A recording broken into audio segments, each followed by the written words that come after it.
लड़की की भटकती आत्मा। कराची की लड़की की भटकती आत्मा। कराची के गली मोहल्लों में पिछले काफी समय से नीली साड़ी वाली एक मृत लड़की को तथाकथित भटकती आत्मा के किस्से सरगर्मी से लोगों का ध्यान अपनी ओर खींच रहे हैं।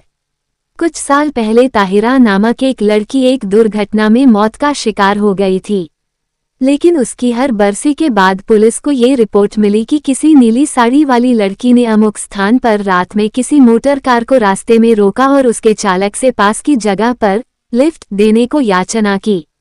उस लड़की से मुलाकात के 1-2 दिन बाद ही वह कार चालक स्वयं भी किसी न किसी हादसे का शिकार होकर मौत के मुंह में चला गया।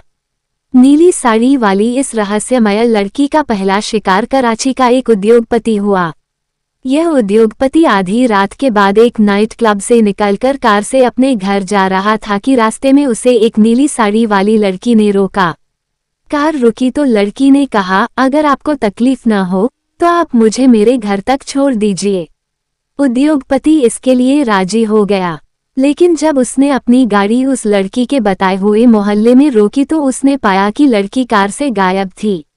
उस नौजवान ने यह अनोखी घटना अपने कई दोस्तों को भी सुनाई। घटना के 3-4 दिन बाद ही एक कार दुर्घटना में उसकी मौत हो गई। इस घटना के कुछ दिन बाद ही एक मैकेनिक तथाकथित प्रेत छाया का शिकार हो गया। रात्रि के समय वह मैकेनिक कारखाने से अपना काम निपटाकर स्कूटर से अपने घर वापस लौट रहा था। रास्ते में उसे एक नीली साड़ी वाली लड़की ने रोका और उससे प्रार्थना की कि वो उसे पास की ही एक इमारत तक पहुंचा दे। बताया जाता है कि मैकेनिक पहले तो कुछ झिझका, लेकिन तभी उसकी निगाह लड़की की गर्दन के आसपास के कुछ जख्मों पर पड़ी और उसका हृदय पसीज उठा। रास्ते भर लड़की पूरी तरह मौन रही। स्कूटर के रुकने पर वह चुपचाप उससे उतर पड़ी और अभी मैकेनिक ने आगे बढ़ने के लिए अपना स्कूटर मोड़ा भी नहीं था कि वह पूरी तरह अदृश्य हो चुकी थी। आप पूछेंगे, मैकेनिक का क्या हुआ? वह 2-4 दिन बाद ही अपने कुछ दोस्तों के साथ समुद्र में नहाने के लिए निकला और वहां पानी में डूबकर उसकी मृत्यु हो गई। मैकेनिक के बाद एक पुलिस अधिकारी की बारी आई। तस्करी नियंत्रण विभाग का ये वरिष्ठ अधिकारी एक रात कार से अपने घर वापस लौट रहा था। उसने देखा कि नीली साड़ी पहने एक लड़की उसे रुकने का इशारा कर रही थी। उसने अपनी गाड़ी रोक दी। उसे शक हुआ कि वो लड़की अपराधियों के किसी गिरोह से जुड़ी हुई है।